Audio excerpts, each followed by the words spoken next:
Today we're going to be discussing Project Icebreaker, and this is a really huge subject. You're going to really enjoy this. Before I get going, I would encourage you to, if you want to see more in depth on this subject, I would encourage you to go to Rumble and go to the Stu Peters Network. And Rigged Against You is on the Stu Peters Network with a video podcast program. This Saturday, we are actually going to have it posted where Project Icebreaker is the program airing this Saturday on the Stu Peters Network.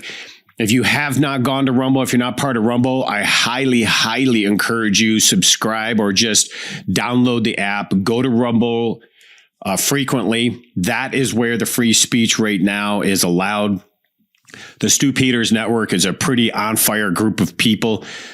We've been blessed to be a part of that network, and Rigged Against You video is on that network. So I encourage you to go there this Saturday and check it out, or when you can, because the podcast today that we're going to talk about with Project Icebreaker goes into a little more detail in the video. And I think you'll really like to see it because you'll actually see video from the BIS, which is the Bank of International Settlements, in their own words, what they're trying to do.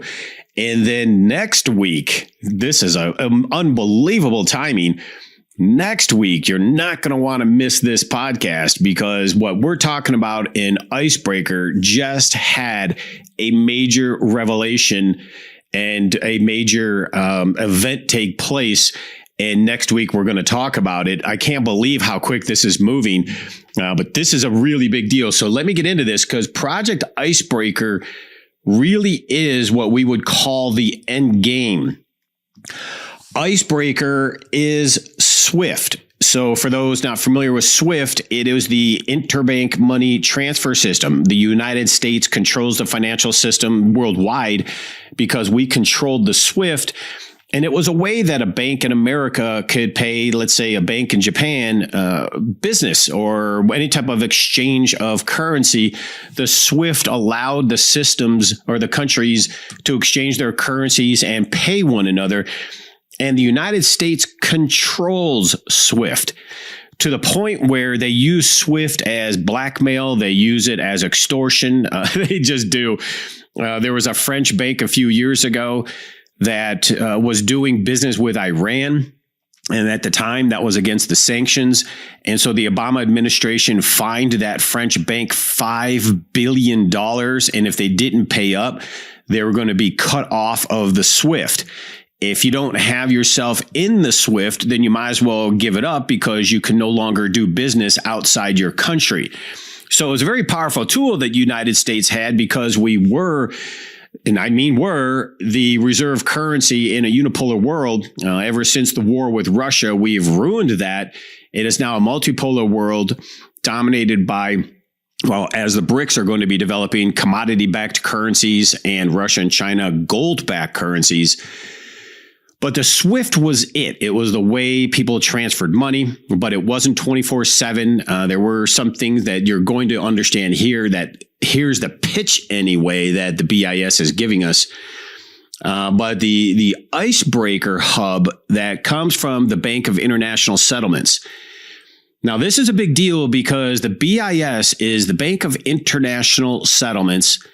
They house themselves in Switzerland. They are under no laws of any nation in the world, and they have their own police force.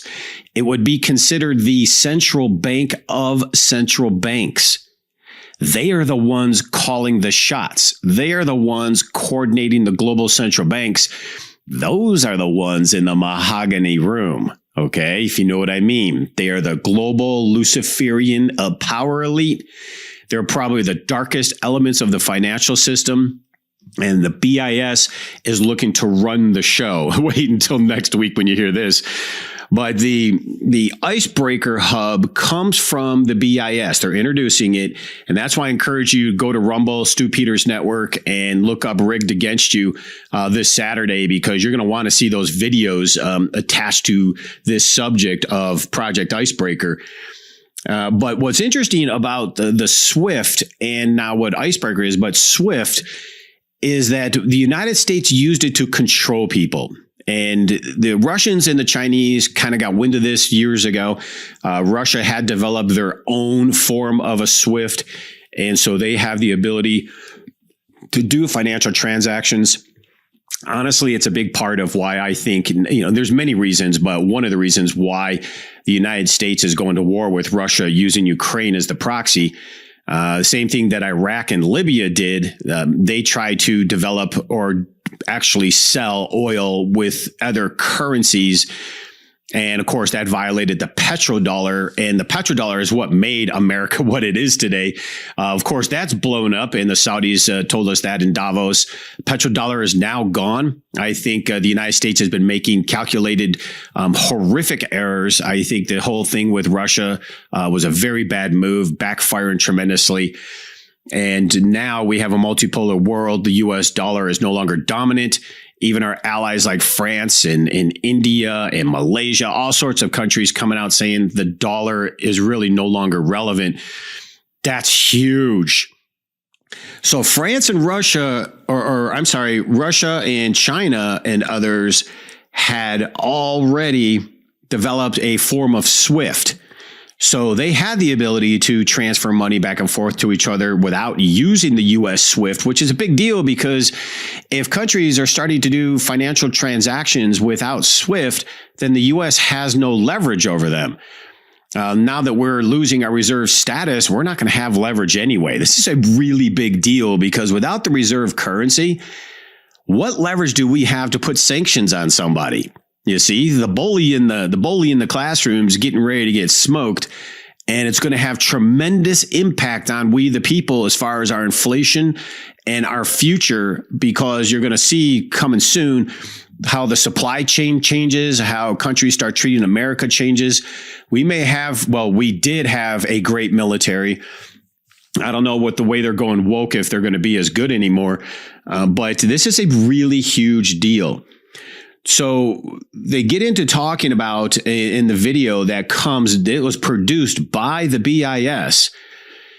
They talk about problems in countries like the United States where we have payment systems like Venmo or Apple Pay, but yet we can't really use that outside the country. And because sometimes there's different legislation, different laws, the timing differently. So we can't use payment systems like that to pay people outside the country. Now, not that I think we need to, right? Like who is sitting in your house in Illinois needs to pay somebody in China. You know what I mean? Like that doesn't happen, but it's the introduction of why Icebreaker Hub from the BIS is important, because they say we can digitize this using central bank digital currencies coming through the Icebreaker Hub.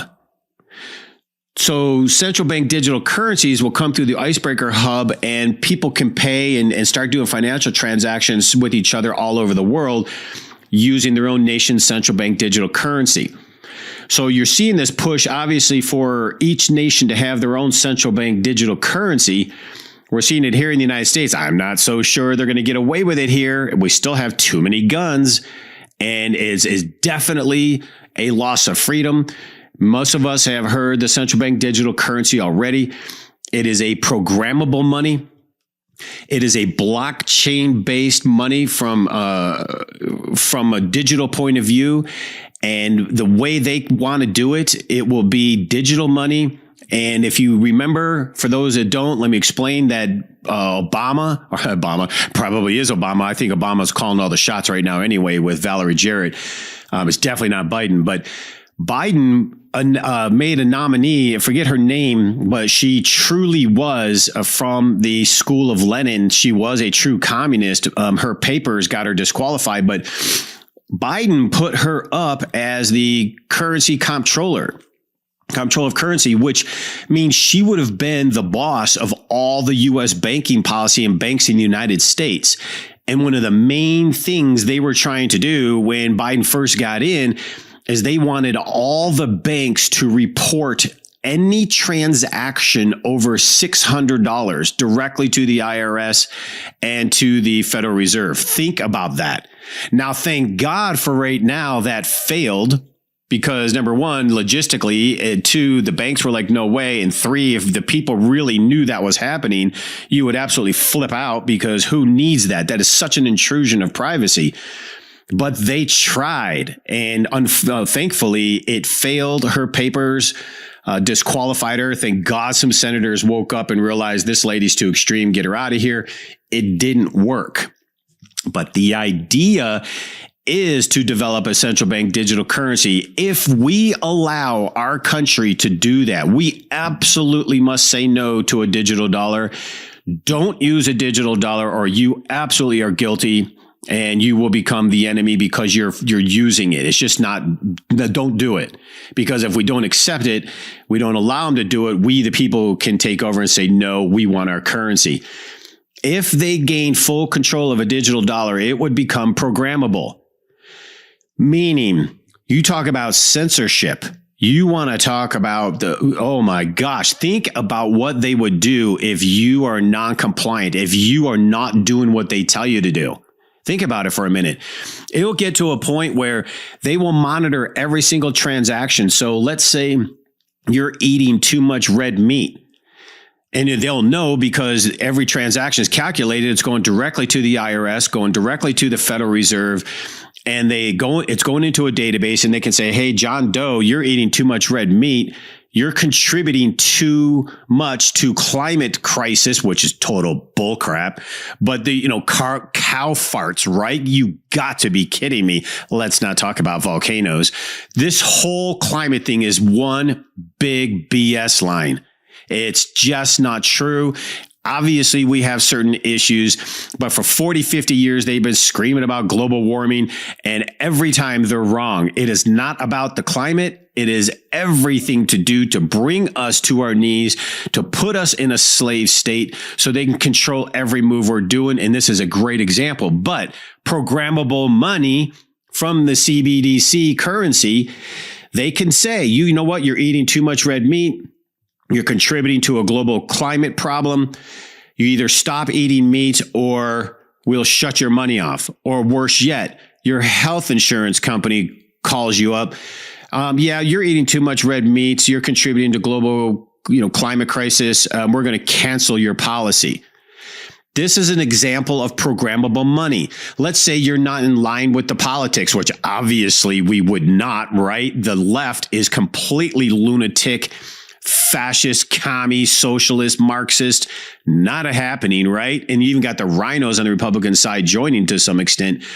But there's no way America's going for that without major trouble. So there's going to be a lot of dissension, right? But if you were one of those and you were not going along with the political agenda, they could even turn your money off. Let's say they say, okay, you can travel 25 miles from your house because you're a bad boy or girl. And if you go beyond that, your money will turn off because it's digital and it's controlled on your cell phone. So they know exactly where you're going. You see how this goes? This is programmable money. Think about during the pandemic. Think about all the lies and the misinformation that the government put out. And then they attacked and censored and went after everyone that objected. And they said, oh, you're misinformation. And it turned out most of the conspiracy theories were correct. This was a lie. It was a biological weapon. They are criminals. But they did get away with the pandemic. But if they were able to control the digital money, they could pull something like that off again and basically say, if you don't comply, lock down this. If you don't get your vaccine, we're turning your money off. And if you don't believe it, look at China. And if you don't believe it, look at our brothers and sisters to the north in Canada. When the truckers were protesting the vaccine mandate, the government is so commie up there, but the government went into their bank accounts and took their money and forced the insurance companies to cancel the policies of these truckers. So if you don't think they're going to do something like that, you're kidding yourself. It's this close. So that's what the CBDC is. And there are countries around the world that are already putting some of this into practice, and they're trying to kind of figure out the bugs. And Project Icebreaker is going to be the central hub of all of these central bank digital currencies. And it's going to get deeper. Wait until you hear the end of this podcast, because I'm going to tell you what they're not telling you. But Lagarde over in Europe actually got caught on a hot mic. I think she's the president of the EU right now. She got caught on a hot mic where she said the central bank digital currency in Europe was specifically designed to be used to control people. And then she said, well, we do have a mechanism where $300 or $400 can be spent and we won't have any control over that. And that frightened her. What would you be worried about for $300, $400, Lagarde? Right? Think about this. They want to control everything you do. Now, I think this is more nefarious. I think it's really depopulation that they're looking for down the road. But then at the end of the day, they want to control everything you do. And if you don't take a vaccine non-compliant, you can't go to the store. You can see where the slippery slope goes. So the CBDC blockchain from every country would then run through the Icebreaker hub through the BIS, the Bank of International Settlement. And they would use their nation's currencies to do it. And then they would use a bridge currency. So let's say Iran was trying to buy something from Canada, but one of the currencies is getting all messed up. They're having problems. They would maybe say, okay, I tell you what, we'll go get a Swedish kroner or something and swap them out. And all this will happen digitally, instantaneously. So they're developing the story. Well, here's how we can do it. And then it moves on. It kind of evolves, because then they start explaining how the CBDC national currency can use Icebreaker, no longer would need SWIFT. But then they go on a little bit more. It's kind of what they're not telling you. You could see it and wait until next week. Oh my gosh. The BIS then comes out and starts talking about, well, what happens? Now, remember, mind you, the BIS will control all financial transactions. And if you notice what's missing here, it's the US dollar being dominant. The Bank of International Settlements, they're under no country's laws, and they have their own police force. So who's going to tell them what to do?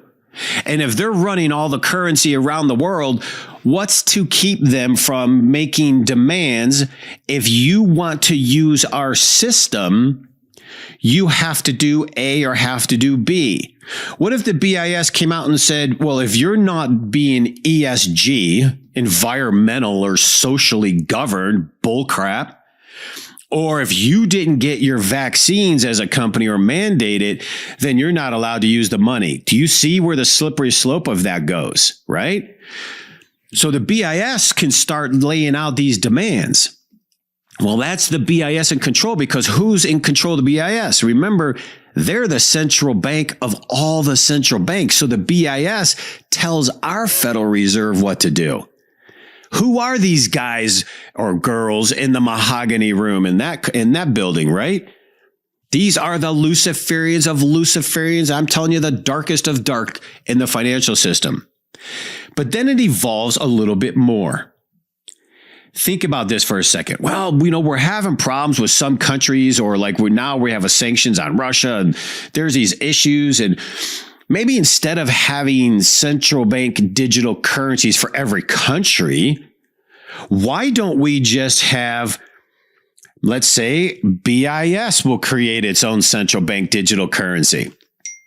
Or the IMF, the International Monetary Fund, will create its own central bank digital currency. This will solve all the currency problems, because the IMF can just use like an SDR unit. No need for national central bank digital currencies anymore. Everybody will just use the one currency. Does that sound familiar to all of us? That's the one world order. That's full tyranny. Once they get that done, Icebreaker becomes the sole central bank digital currency hub for the whole world, which would be known as the one world order control. That is the end game. So the central bank digital currency, blockchain, in the crypto world concept is just the first step. Now, many people say, well, this will happen in baby steps. It'll take some time. Yeah, that's what they said about the dollar collapsing, the dollar losing its value. Look at where we're at now. The countries are walking away from the dollar left and right. It's just a matter of time before the dollar values crash. That's why I'd have gold and silver. But there's a big problem with this. And they do call it I think it's the Fed Pay or Fed Now, where they are starting kind of some pilot programs for financial institutions to use the CBDC that the government's trying to create. They can't mandate it for we the people because that would have to come from Congress. Although I am more than convinced that if Democrats were in control, they absolutely would do that. Democrats are communists now. They absolutely would enslave you. And if you're a Democrat or you vote Democrat, you better wake up because time's up.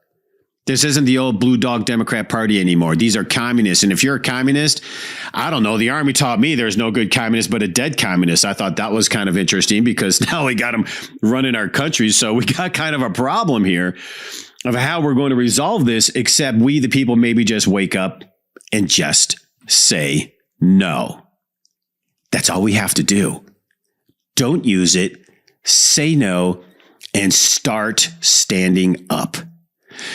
So until next week, God bless each and every one of you. Again, go to Rumble, go to Stu Peters Network, look up Rigged Against You, and watch that program for Icebreaker. I think you'll find it very interesting. Until next week, talk to you soon.